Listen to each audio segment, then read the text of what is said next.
اعوذ باللہ من الشیطان الرجیم بسم اللہ الرحمن الرحیم welcome to Noor school and college Mansehra جغرافیہ کلاس ہفتم۔ بیٹا گزشتہ سبق میں ہم نے زمین کے مختلف تہوں کے بارے میں پڑھا۔ بیٹا زمین کے کتنی تہ ہیں؟ زمین کی 3 بڑی تہ ہیں۔ کون کون سی ہیں؟ کون کون سی ہے؟ اندرونی تہ، بیرونی تہ اور مینٹل، ٹھیک ہے، درمیانی تہ جسے ہم کہتے ہیں۔ بیٹا ان کے بارے میں پڑھا۔ مزید ہم نے چیپٹر نمبر 2 میں زمینی کٹاؤ اور شکست و ریخت کے بارے میں پڑھا۔ شکست و ریخت سے مراد بیٹا کہ کسی بھی چیز میں ٹوٹ پھوٹ ہونا، کسی بھی چیز کا ٹوٹ پھوٹ ہو کر کمزور حالت میں ہو جانے کو شکست و ریخت کہتے ہیں۔ بیٹا آج ہم اس کے مشقی سوالات کی طرف جائیں گے۔ تو بیٹا I hope previous homework آپ لوگوں نے مجھے سینڈ کیا ہوگا اور آج کا جو ہوم ورک ملے گا وہ آپ اپنے ذہن نشین کریں گے اور اس کو اپنی نیٹ کاپیوں پر یا رف کاپیوں پہ خوبصورت طریقے سے لکھ کے مجھے اس کی امیجز واٹس ایپ کریں گے، ٹھیک ہے بیٹا؟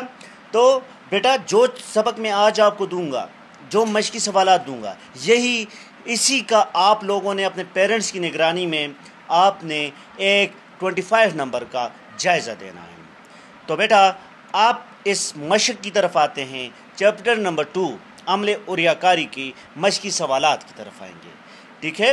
تو now open your books now. سوال نمبر 1، مندرجہ ذیل جملوں میں خالی جگہ پر کرے بیٹا۔ آپ جو مناسب لفظ ہیں MCQs اس کو آپ نے اٹھا کے خالی جگہوں میں لکھنا ہے، ٹھیک ہے بیٹا؟ الف، اوریاکاری ڈونیٹیشن کے اصطلاح کے لغوی معنی ہے کسی چیز کی ڈیش تہوں کا ہٹنا یا صاف ہو جانا ہے۔ زیرین، درمیانی، بالائی، باریک۔ بیٹا بالائی تہوں کے ہٹنے کو عمل اوریاکاری کہتے ہیں۔ کون سا ہے؟ بالائی۔ آپ اس بلینک میں کیا لکھیں گے؟ بالائی، یعنی کہ بالائی تہوں کے ہٹنے کو کیا کہتے ہیں؟ اوریاکاری، ڈونیڈیشن، ٹھیک ہے؟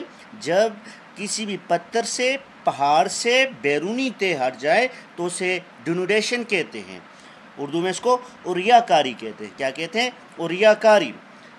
بے، بیٹا شکست و ریخت کا کام صرف اتنا ہوتا ہے کہ وہ ابتدائی توڑ پھوڑ کر دے، لیکن سارے شکستہ مواد کو ڈیش اس کے ذریعے سے نہیں ہو سکتا۔ کیا بیٹا اس میں ہے؟ ہٹنا، ہٹانا، جمع کرنا، لے جانا، کریدنا۔ بیٹا لازمی بات ہے ہٹانا۔ جب اس کی بیرونی جلدیں ہٹ جاتی ہے تو یہ شکستہ مواد کے ذریعے نہیں ہو سکتا، ٹھیک ہے؟ تو اس میں کیا ہے بیٹا؟ ہٹانا، ٹھیک ہے؟ ہٹانا۔ جیم، بیٹا طبعی شکست و ریخت کو آسانی سے ایسے سمجھا جا سکتا ہے کہ جیسے ہتھوڑے سے ڈیش توڑ دیے جائے۔ کیا بیٹا؟ طبعی شکست و ریخت، ایک تو کیمیاوی شکست و ریخت ہوتی ہے اور دوسرا طبی۔ طبی میں انسانی مداخلت لازمی ہوتی ہے، ٹھیک ہے؟ تو اس میں کیا ہوتا ہے بیٹا؟ ریت، مٹی، پتھر، چاندی۔ بیٹا کیا ہے؟ پتھر، یعنی پتھر توڑ دیے جائے، طبعی شکست و ریخت کہلاتا ہے، ٹھیک ہے؟ دال، بیٹا کیمیائی شکست و ریخت کو آسانی سے ایسے سمجھا جا سکتا ہے کہ جیسے پتھروں پر ڈیش ڈال دیا جائے۔ لازم بات ہے، یہ میں آپ کو لیکچر میں بھی بتا چکا ہوں بیٹا۔ اس میں پانی، تیزاب، اساس کوئی بھی نہیں، اس میں تیزاب ہے، ایسڈ سے۔ ایسڈس کو مختلف قسم کے چٹانوں یا پتھروں پہ ڈال دیا جاتا ہے، اس کو کیمیاوی عمل کہتے ہیں۔ اس کو ہم کیمیاوی شکست و ریخت کہتے ہیں۔ کیا کہتے ہیں؟ کیمیاوی شکست و ریخت۔ بیٹا نمبر ہے، بہتا ہوا پانی ڈیش کا سب سے کارگر عنصر ہے۔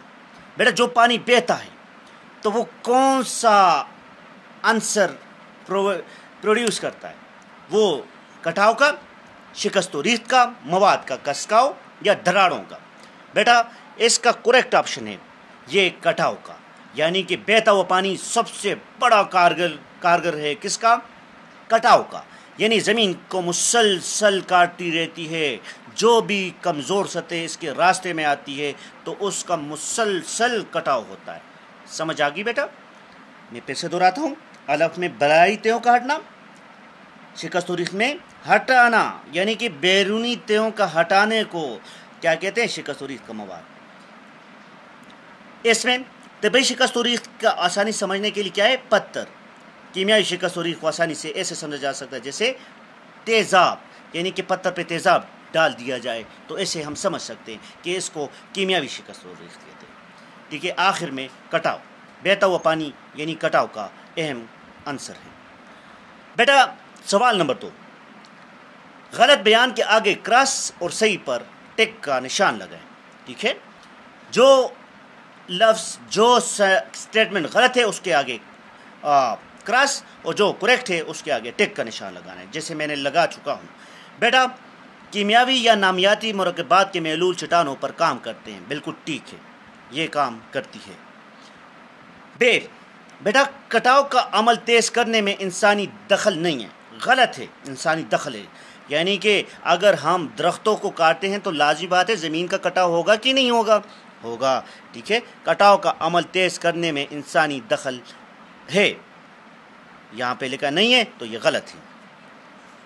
جیم، کسی جگہ کی مٹی بربری ہو تو وہاں کٹاؤ کے زیادہ امکانات ہوتے ہیں. بیٹا ٹھیک ہے.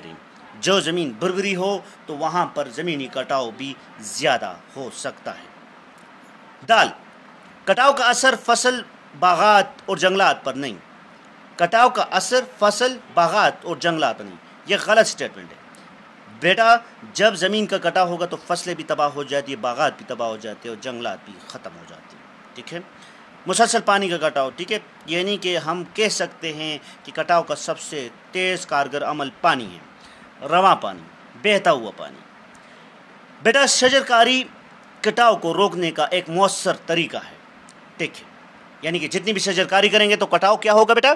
کم ہوتا جائے گا.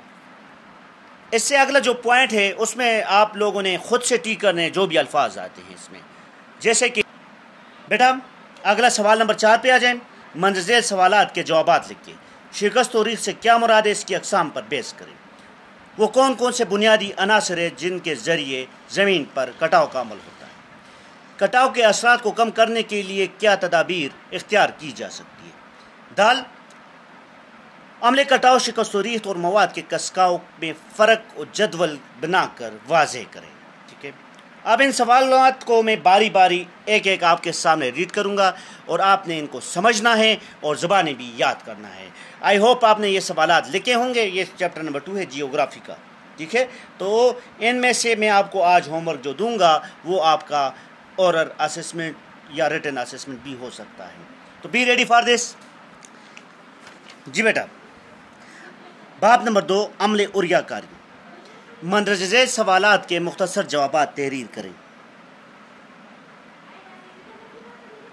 بیٹا شکست و ریخت سے کیا مراد ہے اس کی اقسام پر بیس کریں. بیٹا شکست و ریخت ماحولیاتی اثرات کی وجہ سے چٹانوں، پتھروں، مٹی یا معدنیات کے ٹوٹنے اور بکھرنے کو کہتے ہیں.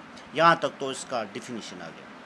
بیٹا یہ ٹوٹ پھوٹ انسانوں کی بنائی ہوئی چیزوں پر بھی اثر انداز ہو سکتی ہے. شکست و ریخت کا کام صرف اتنا ہوتا ہے کہ وہ ابتدائی طور پر توڑ پھوڑ کر کے کرے، لیکن اس سے سارا شکستہ مواد کو ہٹانا اس عمل کے ذریعے سے نہیں ہو سکتا. ٹھیک ہے. یہ ہمارا MCQs بھی تھا. بیٹا اگر مزید ہم دیکھیں تو شکست و ریخت بنیادی طور پر 2 بڑی اقسام ہیں. نمبر 1 طبعی شکست و ریخت، دوسرا نمبر 2 کیمیاوی شکست و ریخت. بیٹا طبعی شکست و ریخت کسے کہتے ہیں؟ بیٹا اس قسم کی شکست و ریخت کو آسانی سے ایسے سمجھا جا سکتا ہے کہ جیسے ہتھوڑے یا پتھر توڑ دیے جائے.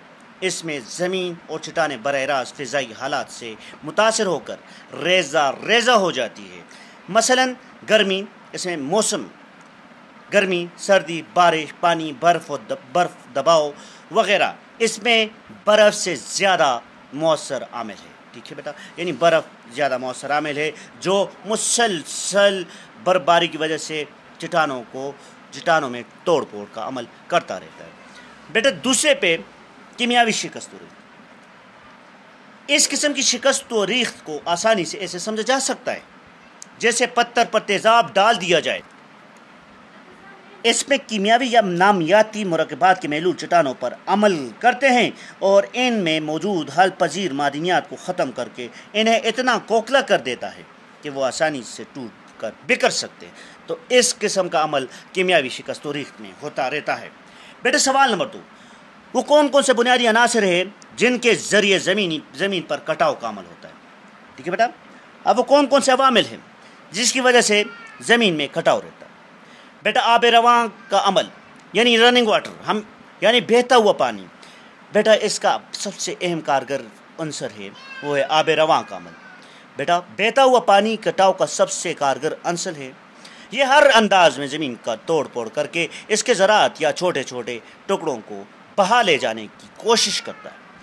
خشک علاقوں میں جہاں بربری مٹی یا کنکر پتھر ہو تو تیز بارش کا پانی کٹاؤ کا کر کے نالوں کی شکل میں بہنے لگتا ہے، تو مطلب یہ کٹاؤ کا سب سے طاقتور عامل ہے رواں پانی۔ ٹھیک ہے، نمبر 2 ہوا کا عمل۔ بیٹا رواں پانی کے بعد اگر دوسرا دیکھیں تو ہوا کا عمل ہے۔ ہوا سے بھی زمینی کٹاؤ ہوتی رہتی ہے، جیسے کہ تیز رفتار ہوا آندھی کے ذریعے سے ریگستان اور خشک کھلے میدانوں میں کٹاؤ کا خاصا واضح عمل ہوتا رہتا ہے۔ ریگستانوں میں آندھی میں آنا ایک معمول کی بات ہے کہ وہاں پر ڈیلی بیسس پر ایسی آندھیاں چلتی رہتی ہیں۔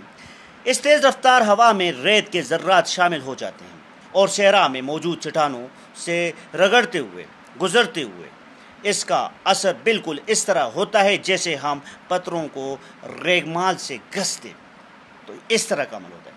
بیٹا تیسرے پہ گلیشیئر کا عمل، یہ بھی کٹاؤ کا تیسرا اہم عنصر ہے۔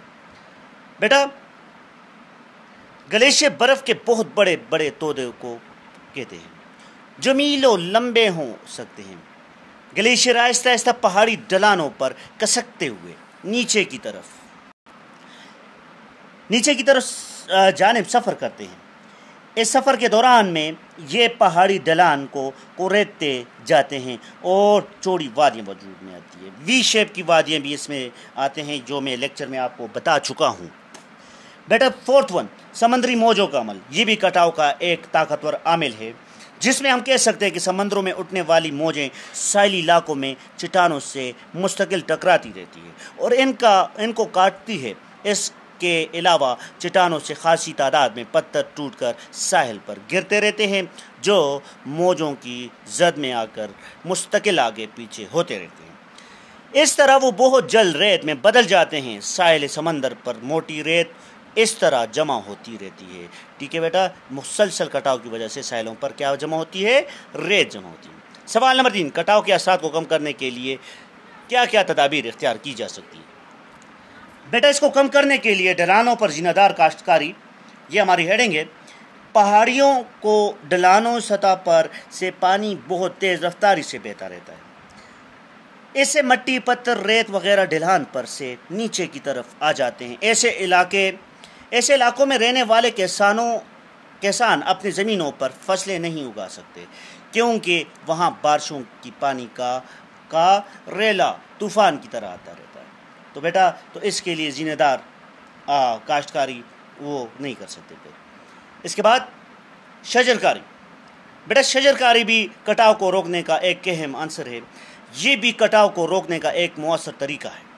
اس میں زمین پر چھوٹی جھاڑیاں، گھاس یا بغیر پھولوں والے جنگلی پودے لگا دیے جاتے ہیں۔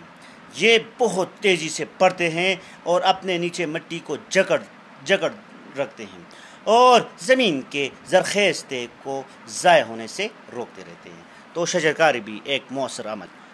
بیٹا تیسرے پہ ہوا روک عمل، یہ کیسے ہوتا ہے؟ یہ جھاڑیوں کی بھاڑ، لکڑی کا جنگلہ یا سیمنٹ کے دیوار ہوتے ہیں جو ہوا چلنے کے رخ پر کڑی کر دی جاتی ہے۔ ریگستان یا خشک علاقوں میں جہاں تیز ہوا کے ساتھ مٹی اور ریت اڑ کر فصلوں کو خراب کرتی ہے تو یہاں پر یہ چیزیں بنانا لازمی ہے۔ آخری پہ آتے ہیں بیٹا ساحلی دیوار۔ سمندر کی موجوں سے ہونے والے کٹاؤ سے بچنے کے لیے ساحل پر مضبوط دیوار بنائی جاتی ہیں جن میں کٹاؤ میں خاصی کمی آ جاتی ہے۔ تو ساحلی دیوار اگر ہم لگا دیں تو ہم کٹاؤ کو بہت بڑے حد تک روک سکتے ہیں۔ بیٹا اگلا کویشچن ہے، عمل کٹاؤ، شکست و ریخت اور مواد کے کسکاؤ میں فرق اور جدول بنا کر واضح کرے۔ یہ ہمارا آخری کویشچن ہے۔ بیٹا عمل کٹاؤ، قدرتی عوامل مثلاً پانی، گلیشیر وغیرہ سطح زمین کو کریدتے رہتے ہیں۔ اس عمل کو کٹاؤ کہتے ہیں۔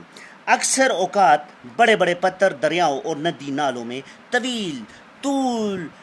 طویل سفر کرتے ہیں اور آپس میں ٹکرا کر تے میں رگڑ کھاتے ہیں اور گھس کر ریت اور باریک مٹی میں تبدیل ہو جاتے ہیں۔ ٹھیک ہے بیٹا۔ اس کے بعد شکست و ریخت مختلف وجوہات سے شروع ہوتی ہے۔ اس میں بارش، پانی اور برف کے چٹانوں پر گرنا، کیمیاوی مواد کا عمل، پودوں کے جڑوں کا دباؤ اور موسمی تغیرات وغیرہ شامل ہوتے ہیں۔ مواد کا کساؤ بیٹا، مواد کا کساؤ میں ڈھلان سطحوں پر کشش ثقل کی یعنی گریوٹی کی وجہ سے پتھروں اور مٹی کے پھسلنے یا سرکنے کو کہتے ہیں۔ بیٹا اس اصطلاح کا پہلا حصہ یعنی ماس اور اس ڈھیر کو ظاہر کرتا ہے جو پتھروں کے ٹوٹے ہوئے ٹکڑوں اور مٹی پر مشتمل ہو، اور ویسٹنگ سے مراد یہ ہے کہ چٹان یا پہاڑ کا مخصوص حصہ جو اس طرح اپنی اونچائی ضائع کر رہا ہو، تو اس کو مواد کا کساؤ کہتے ہیں۔ بیٹا یہ تو تھے شارٹ اینڈ لانگ کویشچنس۔ اب بیٹا آپ لوگوں نے ایسے کرنا ہے، پیرنٹس کی نگرانی میں تقریباً 10 نمبر کے ایم سی کیوز کا ٹیسٹ پلس آپ نے ایسے کرنا ہے 3 شارٹ